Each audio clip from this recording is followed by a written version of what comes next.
Le thème de mon exposition cette année, ce sont les arts premiers du continent sud-américain. Aujourd'hui, j'ai suffisamment d'objets pour faire cette exposition thématique avec un catalogue documenté.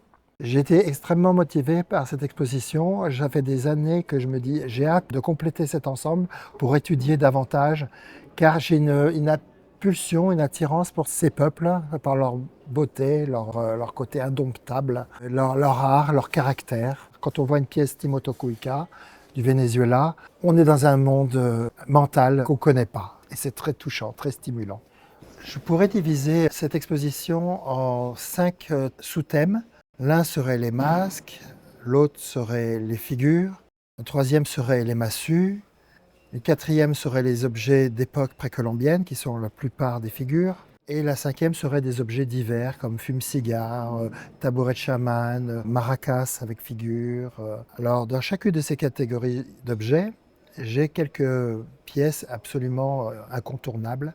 Parmi les figures qu'on pourrait dénommer purement d'art premier, les figures Karaja, je pense avoir la plus belle figure jamais vue, qui fait 52 cm de haut, qui est fabuleuse. C'est cette figure sans bras, torse en avant, les jambes écartées, les pâtures sur ses jambes, le cache-sexe.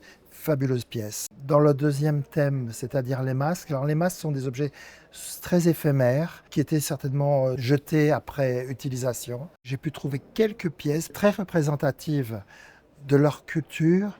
Notamment, j'ai ce très vieux masque Hayamura qui m'est tombé du ciel. J'ai trouvé chez un marchand de livres auquel je parlais de Brésil, je ne sais pas pourquoi, et il avait ça.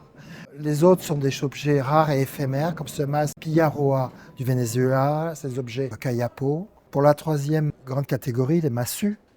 Alors ça, c'est vraiment un travail de collègues de fourmis, un par un. Et j'ai réussi à faire un ensemble cohérent de choses très éparses et parfois très rares. Dans la catégorie des objets d'époque précolombienne, je peux aussi m'enorgueillir d'avoir réuni un peu par chance, hasard, même si je suis connu pour cette spécialité, quelques-unes des meilleures pièces Timoto Cuica existantes. Et elles se sont présentées à moi récemment et à peu près au même moment, dans des contextes différents, et j'ai pu les acquérir. Et elles sont là, et elles sont extrêmement belles. Ces pièces-là sont très sculpturales, très tridimensionnelles. Elles représentent des postures traditionnelles. On perçoit un héritage aussi apparenté aux peuples voisins, même voisins au sens large de toute l'Amérique du Sud. Ces visages plus allongés que hauts, les yeux très allongés, les peintures corporelles, la position assise du chaman, la position debout de la figure féminine, leur expression énigmatique. Un univers mental dans lequel on imagine une autre perception du monde que la nôtre.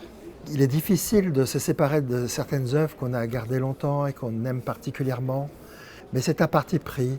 Une fois qu'on a décidé de s'en séparer, elles reprennent leur vie, et après tout, c'est pas vraiment nous qui collectionnons les œuvres, c'est plutôt elles qui nous collectionnent. Elles peuvent rester des centaines d'années alors que nous, on fait que passer.